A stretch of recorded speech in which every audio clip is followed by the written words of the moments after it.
Hi hello welcome to Anusri tutorials. ఈ వీడియోలో మనము ఫిబ్రవరి 6, 2023 జరిగిన సీటెట్ పేపర్ 2లో వచ్చిన మ్యాథ్స్ బిట్స్ని చూద్దాము. The first one, the largest and the smallest among the fractions. So ఇక్కడ కొన్ని ఫ్రాక్షన్స్ ఇచ్చారు. వీటిల్లో లార్జెస్ట్ అంటే అన్నిటికన్నా పెద్దది అండ్ అన్నిటికన్నా చిన్న ఫ్రాక్షన్ అనేది ఐడెంటిఫై చేయాలి. సో మనం ఐడెంటిఫై చేయడానికి మనకున్న ఆప్షన్స్ ఏమిటో చూడండి. ఒకటి, డినామినేటర్స్ అన్నీ కనుక ఈక్వల్గా ఉంటే న్యూమరేటర్లో ఎక్కడైతే పెద్ద నెంబర్ ఉంటుందో ఆ ఫ్రాక్షన్ పెద్దదని, ఎక్కడైతే చిన్న నెంబర్ ఉంటుందో ఆ ఫ్రాక్షన్ చిన్న నెంబర్ అని చెప్పేసి చెప్పడానికి పాసిబిలిటీ ఉంది. అయితే ఇక్కడ డినామినేటర్స్ అన్ని డిఫరెంట్గా ఉన్నాయి. సేమ్గా ఉండాలి అంటే డినామినేటర్స్కి ఎల్సిఎం తీసుకొని ఈ ఫ్రాక్షన్స్ అన్నిటినీ కూడా ఈక్వలెంట్ ఫ్రాక్షన్స్గా కన్వర్ట్ చేయాలి. సో అయితే ఈ చూడండి ఒకసారి నంబర్స్ 75, 149, 224, 299, 499 పెద్ద నెంబర్లు. వీటికి ఎల్సిఎం ఫైండ్ అవుట్ చేసి మళ్ళీ వీటిని ఈక్వలెంట్ ఫ్రాక్షన్స్లో కన్వర్ట్ చేయడం అంటే చాలా పెద్ద విషయం అనమాట. సో అది కాకుండా ఇంకొక ఆప్షన్ ఏంటంటే డెసిమల్స్లోకి మార్చుకోవడం. సో వీటిని డెసిమల్స్లో కన్వర్ట్ చేసి కంపేర్ చేయడం ఇంకొక వే అనమాట. సో డెసిమల్స్లో కన్వర్ట్ చేయడం కూడా డిఫికల్ట్గానే ఉంది అనుకుంటే ఇంకో వే ఏముందంటే న్యూమరేటర్ అన్నీ కూడా వన్లుగా కన్వర్ట్ చేసుకోవడం. సో అన్ని న్యూమరేటర్స్ 1 వచ్చేలాగా కనుక వీటిని డివైడ్ చేసుకుంటే న్యూమరేటర్స్ అన్నీ ఈక్వల్గా ఉండి డినామినేటర్స్ ఎక్కడైతే పెద్ద నెంబర్ ఉంటుందో అది చిన్న ఫ్రాక్షన్ అవుతుంది, ఎక్కడైతే చిన్న నెంబర్ ఉంటుందో అది పెద్ద ఫ్రాక్షన్ అవుతుంది అనమాట. సో ఈ 3 వేస్లో మీకు ఏది సింపుల్ అనుకుంటే ఆ వే ఫాలో అవ్వచ్చు.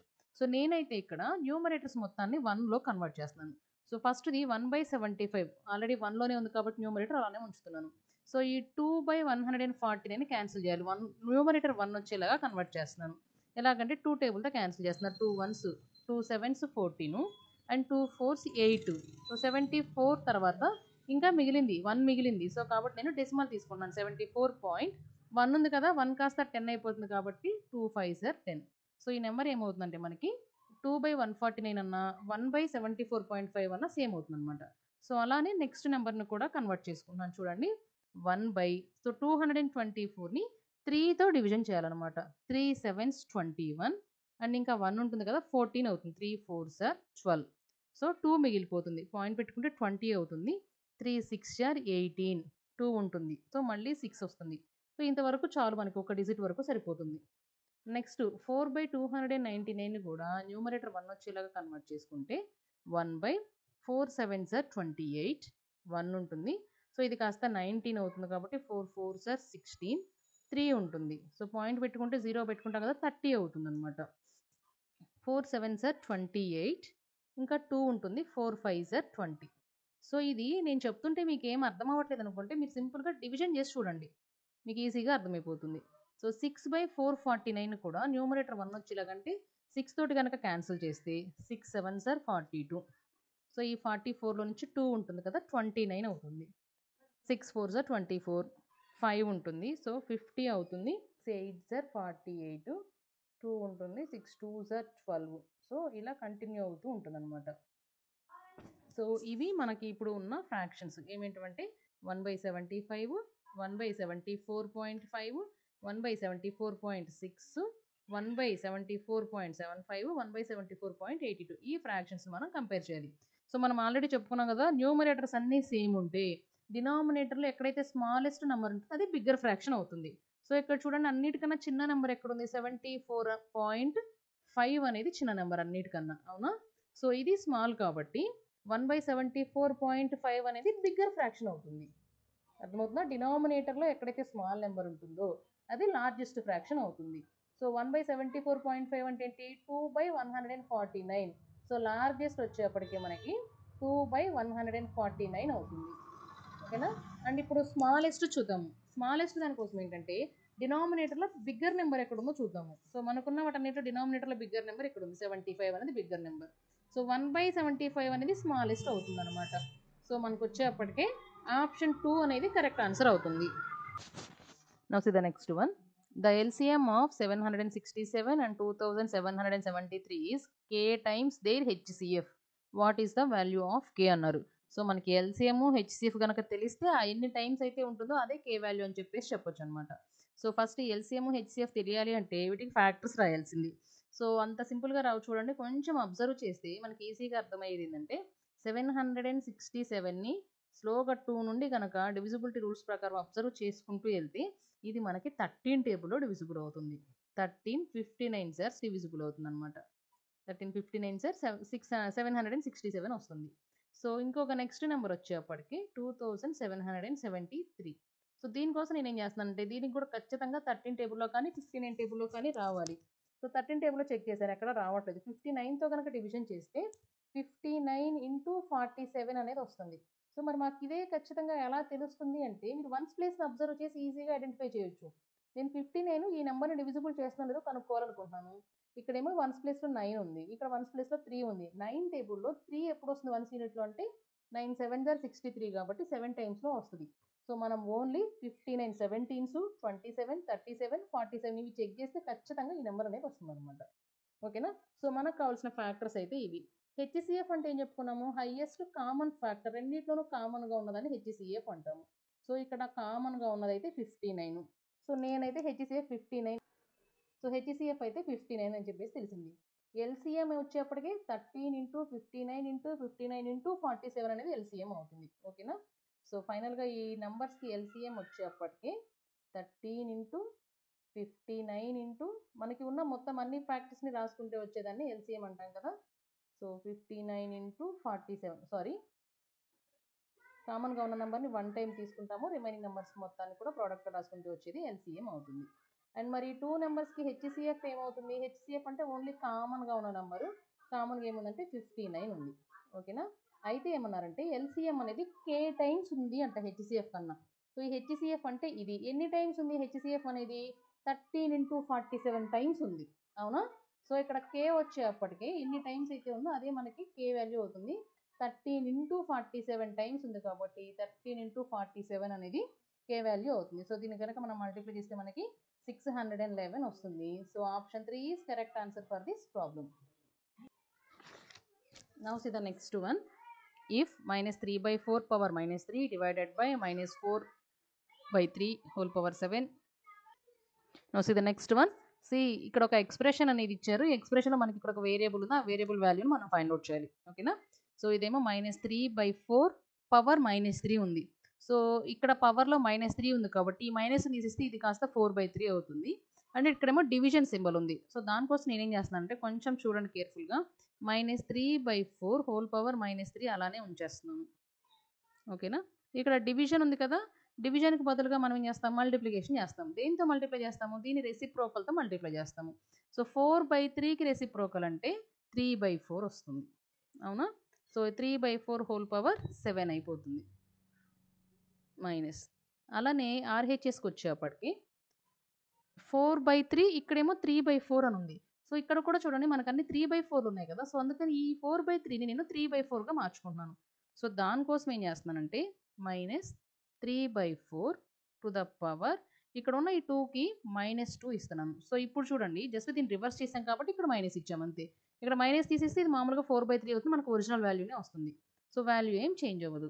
Whole power 4 into 3/4 to the power 5x + 2. So ఇప్పుడు ఏం చేసామంటే మనము ఎక్స్ప్రెషన్ మొత్తాన్ని కూడా ఒకటే టర్మ్లోకి వచ్చేలాగా మార్చుకున్నాము. అవునా? సో ఇప్పుడు చూడండి a power m into a power n ఏమవుతుంది? a పవర్ m + n అవుతుంది. సో అంటే -3/4 హోల్ పవర్ m + n -3 + 7 అవుతుంది. అవునా? So is equal. So RHS వైపు కూడా చూడండి a power m whole power n లాగా ఉంది, అంటే a power mn. So -3/4 whole power -8 అవుతుంది ఇక్కడ, -2 ఇంటూ 4 అంటే. And a power m into a power n అంటే a పవర్ m + n అవుతుంది. -3/4 హోల్ టు ద పవర్ ఇక్కడేమో -8 అని వచ్చింది a power m whole power nకి. And a power m into a power n లాగా ఉంది కాబట్టి a పవర్ m + n అని చెప్పుకున్నాం కదా. సో 5x + 2 అవుతుంది. ఓకేనా? సో ఇప్పుడు చూడండి -3/4 -3/4 బేసెస్ ఈక్వల్గా ఉన్నాయి కదా, కాబట్టి పవర్స్ అనేవి కూడా ఈక్వల్ అవుతాయి.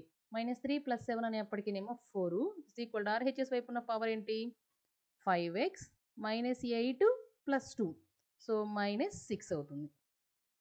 5x - 6. సో ఈ 6ని కాస్త ఇటు పంపించేస్తే +6 అవుతుంది. అంటే 5x = 6 + 4 అంటే 10 అయిపోతుంది.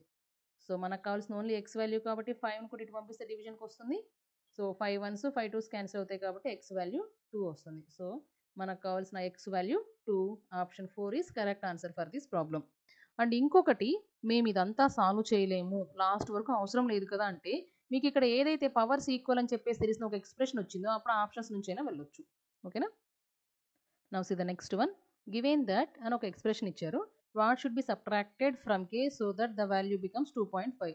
సో ఫస్ట్ కేని ఫైండ్ అవుట్ చేయాలి. కే నుండి ఏ నెంబర్ని సబ్ట్రాక్ట్ చేస్తే అది 2.5కి ఈక్వల్ అవుతుందని చెప్పాలి. సో ఫస్ట్ కే వాల్యూ ఫైండ్ అవుట్ చేయడం కోసం ఈ -3.26 కూడా ఇటు పంపిస్తే ప్లస్ అవుతుంది. సో ఈ వాల్యూ మొత్తాన్ని ఒకసారి ఎడిషన్ చేసి చూద్దాం. చూడండి, 2.142 ఫస్ట్ నెంబరు, అండ్ దెన్ 1.102, ఆ తర్వాత 0.21, ఇక్కడ ఏం లేదు కాబట్టి 0 పెట్టేసుకోవచ్చు అండి. అండ్ ఈ 3.26 కూడా అటు వెళ్తే ప్లస్ అవుతుంది కదా, సో దాన్ని కూడా యాడ్ చేస్తున్నాను, 3.260. సో ఈ మొత్తాన్ని కనుక యాడ్ చేస్తే 4 + 6 10 + 1 11, 4 5 6 7, 3 4 5 అనమాట, 6. సో 6.714. దీనిలో నుండి సబ్ట్రాక్ట్ చేయాల్సింది ఏంటి, 4.124ని సబ్ట్రాక్ట్ చేస్తే మనకి ఇక్కడ వచ్చే వాల్యూనే కే వాల్యూ అవుతుంది. So K is equal to ఏమొస్తుందో చూడండి, సబ్ట్రాక్ట్ చేస్తే 4 - 4 అంటే 0, 11 - 2 అంటే 9. సో ఇక్కడ 6 ఉంటుంది, 6 - 1 అంటే 5. సో 6 - 4 అంటేనేమో 2. సో 2.59 ఉంటుంది అనమాట. ఇదేంటి, కే వాల్యూ. సో ఈ కే వాల్యూలో నుంచి ఎంత సబ్ట్రాక్ట్ చేస్తే మనకి 2.5 వస్తుంది. సో కే వాల్యూ వచ్చేప్పటికేమో 2.59. దీనిలో నుంచి ఏదో ఒక నెంబర్ని సబ్ట్రాక్ట్ చేయాలి, చేస్తే నాకు ఫైనల్గా ఆన్సర్ 2.5 రావాలి. ఓకేనా. 5 ఇక్కడ ఏం లేదంటే 0 పెట్టేసుకోవచ్చు. ఇలా రావాలంటే ఇక్కడ మనం సబ్ట్రాక్ట్ చేయాల్సిన నెంబర్ ఏంటి, సో 9 0 వచ్చింది అంటే 9లో నుండి 9 సబ్ట్రాక్ట్ చేస్తేనే 0 వస్తుంది. అవునా. సో ఇక్కడ 5 ఉంది, 5 యాజ్ ఇట్ ఈస్గా వచ్చింది అంటే ఇక్కడ 0 అయ్యి ఉండొచ్చు. అండ్ ఈ 2 అలానే వచ్చేసింది అంటే ఇక్కడ కూడా 0 ఉంటేనే 2 అలానే వస్తుంది. సో మనం సబ్ట్రాక్ట్ చేయాల్సిన నెంబర్ ఏంటి, 0.09 సబ్ట్రాక్ట్ చేయాలి. అది ఆప్షన్ 4లో ఉంది. So option 4 is correct answer for this problem. Now see the next one. Cube root of 16 × 1372 divided by square root of 8 × 288. So దీన్ని ఫస్ట్ క్యూబ్ రూట్ నుంచి బయటికి తీసుకుందాం. క్యూబ్ రూట్ నుంచి బయటికి తీసుకోవాలంటే ఏదైనా ఒక నెంబర్ 3 టైమ్స్ రిపీట్ అయి ఉండాలి. సో 16 వచ్చేప్పటికి 2ని 4 టైమ్స్ మల్టిప్లై చేస్తే మనకు వచ్చేది 16. సో 4 టైమ్స్ వస్తుంది 2 అనేది. అవునా. నెక్స్ట్ 1372ను కూడా 2తో రద్దాం. చూడండి, మనకు ఆల్రెడీ ఒక 2 ఎక్స్ట్రా ఉంది కాబట్టి ఇంకొక 2 2s కావాలి కదా. 2 6 are 12, 2 8s are 16, 2 6 are 12. ఓకేనా. సో ఇక్కడ వరకు మనము ఈ 3 2s ఉన్నాయి కాబట్టి క్యూబ్ రూట్ నుంచి బయటకు వచ్చేప్పటికి ఒక 2 వచ్చింది. ఓకేనా. సో నెక్స్ట్ ఈ 686ను కూడా మళ్ళీ 2తో మల్టిప్లై చేద్దాము, ఫ్యాక్టర్స్గా రాద్దాము. ఓకేనా. 2 3s are, 2 4s are, 2 3s are. So ఇక్కడ వరకు చూడండి, ఇక్కడ ఒక 2 2s ఉన్నాయి, ఇక్కడ ఒకటి ఉంది. ఈ 3 2s ఉన్నాయి కదా ప్రోడక్ట్లో, వాటికి బదులుగా కూడా క్యూబ్ రూట్ నుంచి బయటికి తీసుకొస్తే ఒక 2 వస్తుంది అనమాట. ఇంటూ 343 అంటే 7 క్యూబ్ వాల్యూ అది. ఓకేనా. క్యూబ్ రూట్ నుంచి బయటకు వచ్చేప్పటికి 7 అవుతుంది. సో ఇది ఈ క్యూబ్ రూట్ మొత్తాన్ని కూడా క్లియర్ చేస్తే డివైడెడ్ బై ఉంది కాబట్టి బై. సో ఇక్కడ స్క్వేర్ రూట్ని కనుక మనం క్లియర్ చేస్తే 8 ఉంది. సో 8ని అలానే ఉంచేసి ఇంటూ 288ని ప్రోడక్ట్స్గా రాద్దాము. 2 × 144 అవుతుంది. అవునా. సో 8 2s are 16 కదా, 16 అంటేనేమో 4 స్క్వేర్ 4 వస్తుంది. ఈ 144 అనేది 12 స్క్వేర్. సో 12 స్క్వేర్ కాబట్టి బయటకు వచ్చేప్పటికే 12 అయిపోతుంది. సో ఇది రూట్ మొత్తం క్లియర్ చేస్తే. సో ఇప్పుడు 2 2s are 4 క్యాన్సిల్ అయిపోతుంది. ఫైనల్గా మనకు ఉంది 7/12. Option 3 is right answer for this problem. Now see the next one. So if అని చెప్పేసి ఒక ఎక్స్ప్రెషన్ ఇచ్చారు, then what is the value of 9y + 2 అన్నారు. సో మనకి ఎక్స్ప్రెషన్ సాల్వ్ చేసేప్పుడు డైరెక్ట్గా 9y + 2 వస్తే ఫైండ్ అవుట్ చేయొచ్చు, లేదంటేనేమో y వాల్యూ ఫైండ్ అవుట్ చేసేసి ఇక్కడ అది ఇందులో సబ్స్టిట్యూట్ చేస్తాము. సో అయితే దీన్ని సాల్వ్ చేద్దాం. చూడండి, ఫస్ట్ న్యూమరేటర్ని 2తో మల్టిప్లై చేసేసి అంటే ఈ 2ని లోపలికి ఇచ్చేస్తే 2 3s are 6y అవుతుంది, -2 4s are 8 + 6 ఆల్రెడీ అక్కడే ఉంది న్యూమరేటర్లోనే, బై డినామినేటర్ కూడా చూడండి స్టార్టింగ్ 3y ఉంది, జస్ట్ మైనస్నే కాబట్టి కామన్ తీస్తే మైనస్ నుంచి సరిపోతుంది, -4 -5 ఈజ్ ఈక్వల్ టు దేనికన్నారు, 0.6కి ఈక్వల్ అన్నారు. అయితే ఇక్కడ మనకు ఫ్రాక్షన్ లాగా ఉంది కదా న్యూమరేటర్ డినామినేటర్ లాగా, అందుకోసం అని చెప్పేసి ఈ డెసిమల్ 0.6ని కాస్త నేను 6/10 లాగా రాసుకుంటున్నాను. ఓకేనా. సో ఇక్కడ చూడండి 6y అలానే ఉంటుంది, -8 + 6 అంటే డిఫరెంట్ సింబల్స్ ఉన్నాయి కాబట్టి డిఫరెన్స్ ఫైండ్ అవుట్ చేస్తాము. పెద్ద నెంబర్కి ఏ సింబల్ అయితే ఉందో అదే సింబల్ని ఇస్తాము. సో -2 అవుతుంది. So 3y - 5y, so -2y అవుతుంది. ఇది కాస్త -2y -4 ఉంది. ఓకేనా. Is equal to so 2 3s are 2 5s are కాబట్టి 3/5 నేను సింపుల్ టర్మ్స్లోకి మార్చుకుంటున్నాం అంతే.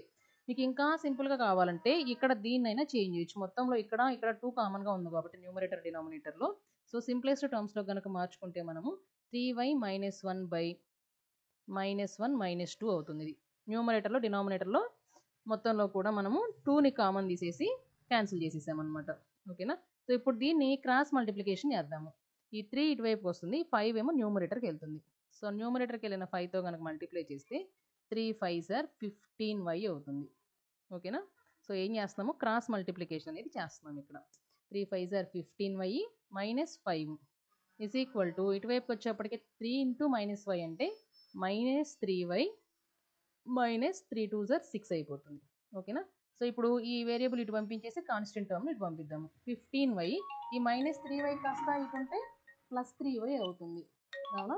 సో 15 + 3 అనేప్పటికీ 18y వస్తుంది. 18y is equal to -6 already ఇక్కడ ఉంది, +5 -5 ఇటు పంపిస్తే +5 అవుతుంది, అంటే -1 అవుతుంది. So y is equal to -1/18 అవుతుంది. సో ఈ y వాల్యూని తీసుకెళ్ళి ఇక్కడ సబ్స్టిట్యూట్ చేద్దాం. ఇప్పుడు ఎంత ఉంది అక్కడ already value, 9 × -1/18 +2. So 9 1s are 9 2s are 18 అంటే -1/2 +2 అవుతుంది అనమాట. సో ఎల్సిఎం కనుక తీసుకుంటే, లేదు అంటే అసలు సింపుల్గా 2.5 అవుతుంది. చూడండి, ఎల్సిఎం కనుక తీసుకుంటే 2 2s are 4 -1 అంటే 3/2.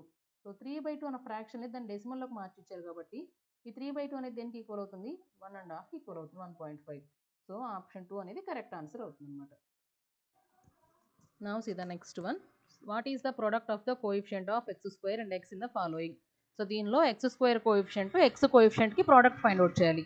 అసలు ముందు ఈ పాలినామియల్స్ రెండింటిని కూడా ప్రోడక్ట్ చేసి ఒక సింపుల్ పాలినామియల్ లాగా కన్వర్ట్ చేసుకోవాలన్నమాట. సో దానికోసం ఫస్ట్ -xతో మల్టిప్లై చేస్తున్నాను. చూడండి, -2 x² × x అంటే ఎప్పటికే x³ మైనస్ ఇంటూ మైనస్ అంటే plus 3x² minus into minus plus x cancel అయిపోతుంది కాబట్టి 9 ఉంటుంది. సో అలానే ఇప్పుడు 7/xతో మల్టిప్లై చేస్తున్నాము. So plus 2x² × 7/x. So ఈ x ఇక్కడ ఉన్న ఒక x క్యాన్సిల్ అయిపోతే మనకి 7 2s 14 అవుతుంది, 14x. ఓకేనా. ఇక్కడ ప్లస్ఏ కాబట్టి plus into minus minus 3x × 7/x. x cancel అయిపోతుంది, 7 3s 21 ఉంటుంది. సో మళ్ళీ minus into plus minus 9/x × 7/x 63/x² అవుతుంది. సో ఇది మనకున్న పాలినామియల్. సో అయితే ఇందులో మనకేం కావాలి, x² కోఎఫిషియంట్ x కోఎఫిషియంట్ కావాలి. సో ఇక్కడ మనకు వచ్చిన ఇందులో x² కోఎఫిషియంట్ అంటే 3 అవుతుంది, అండ్ x కోఎఫిషియంట్ వచ్చేప్పటికి 14 అవుతుంది. ఓకేనా. వీటన్నిటికీ ప్రోడక్టే కదా అడిగింది. So 14 3s 42 is correct answer for this problem. And ఒక చిన్న విషయం గుర్తుంచుకోండి, ఈ టర్మ్ అనేది మనకి x² టర్మ్ అవ్వదు, ఇది 1/x² టర్మ్. ఓకేనా. Now to the next one. A common factor of అని చెప్పేసి ఒక 3 పాలినామియల్స్ ఇచ్చారు. ఈ 3కి కామన్గా ఉన్న ఫ్యాక్టర్ ఏంటో మనం ఫైండ్ అవుట్ చేయాలి. సో క్వాడ్రాటిక్ ఈక్వేషన్స్కి ఫ్యాక్టర్స్ ఫైండ్ అవుట్ చేయడం మనకు తెలుసు కదండి. ఇక్కడ ఉన్న కాన్స్టెంట్కి ఫ్యాక్టర్స్ రాసుకుంటాము. ఏ ఫ్యాక్టర్ సెట్ అయితే మనకి ఎడిషన్ ఆర్ సబ్ట్రాక్షన్ చేసినప్పుడు x వాల్యూ వస్తుందో ఆ సెట్ని మనం యూస్ చేస్తాం అనమాట. సో ఈ ఫ్యాక్టర్స్ ఎలా రాసుకోవాలి ఏంటనేది కనుక డౌట్ ఉంటే మన ఛానల్లో క్వాడ్రాటిక్ ఈక్వేషన్స్ గురించి, పాలినామియల్స్ గురించి వీడియోస్ ఉన్నాయి, ఒకసారి చూడండి, మీకు క్లారిటీ వస్తుంది అనమాట ఫ్యాక్టర్స్ ఎలా ఫైండ్ అవుట్ చేయాలి ఏంటి అనేది. సో ఈ ఫస్ట్ దానికి వచ్చేప్పటికి ఫస్ట్ పాలినామియల్ వచ్చేప్పటికి చూడండి, నాకు ప్రోడక్ట్ 40 రావాలి కాబట్టి 8 5s are 40. సో అండ్ 8 5ని యాడ్ చేస్తే 13 వస్తుంది. బట్ ఇక్కడ నాకు -13 రావాలి కాబట్టి దీనికి ఫ్యాక్టర్స్ వచ్చేప్పటికి -8 -5 తీసుకుంటాము. సో అప్పుడు యాడ్ చేస్తే -13 వస్తుంది, ప్రోడక్ట్ చేస్తే 8 5s are 40 వస్తుంది. ఓకేనా. సో అలానే ఇక్కడ ఒక చిన్న కరెక్షన్ ఉందండి, ఇదైతే 5 కాదు 3, క్వశ్చన్ రాంగ్ ఇచ్చారనమాట లాస్ట్ టైం. ఓకేనా. సో ఇప్పుడు మనకి 3x వచ్చేలాగా సేమ్ ఇదే సెట్ యూజ్ చేస్తాము. అయితే నాకు +3 రావాలి కాబట్టి పెద్ద నెంబర్కి పాజిటివ్ నెంబర్ తీసుకొని చిన్న ఫ్యాక్టర్కి మైనస్ తీసుకుంటాము. ఇప్పుడు చూడండి, 8 - 5 అంటే ప్రోడక్ట్ చేస్తే -40 వస్తుంది, ఎడిషన్ చేస్తే 3 వస్తుంది. సో ఇవి ఫ్యాక్టర్స్ అవుతాయి. అలానే థర్డ్ సెట్కి కూడా ఒకసారి చూడండి. సో నాకు ప్రోడక్ట్ చేస్తేనేమో 20 రావాలి, ఎడిషన్ ఆర్ సబ్ట్రాక్షన్ చేసినప్పుడు 9 రావాలి. సో ఇలా ఉండే సెట్ని మనం ఐడెంటిఫై చేయాలన్నమాట. సో ఇది వచ్చేప్పటికే 5 4 5 4s are 20, 5 + 4 9. బట్ నాకు మైనస్ రావాలి కాబట్టి రెండింటికి కూడా మైనస్ ఇస్తున్నాను. ఇవి మనకున్న ఫ్యాక్టర్స్. సో అయితే వీటి 3లోనూ కామన్గా ఉన్న ఫ్యాక్టర్ ఏంటి, -5 -5 -5 అనేది కామన్గా ఉంది. సో పాలినామియల్స్కి వచ్చేప్పటికి మనం ఫ్యాక్టర్స్ అనేవి ఎలా రాస్తాము, x -8 × x - 5 అలా కదా రాసేది, x యూస్ చేస్తాం కదా. సో ఇలా కనుక రాస్తే మనకి 3 పాలినామియల్స్లోనూ కామన్గా వచ్చే ఫ్యాక్టర్ ఏంటి, x - 5 అనేది కామన్గా వస్తుంది. So x - 5 option 4 is correct answer for this problem. ఇవి ఫిబ్రవరి 6న జరిగిన సీటెడ్ పేపర్ 2లో అడిగిన క్వశ్చన్స్. వీడియో అయితే చాలా చాలా లెంతీ అయిందండి. బట్ ప్రతి ప్రాబ్లం కూడా క్లియర్గా ఎక్స్ప్లెనేషన్ ఇవ్వాలి అని చెప్పేసి చేశాను. So don't skip the problems. అంటే పేపర్ 2 కాబట్టి కొంచెం లెవెల్ ఇలానే ఉంటుందండి. డిఫికల్టీ లెవెల్ అనేది ఇలానే ఉంటుంది పేపర్ 2కి. So try to understood all the answers. Thank you.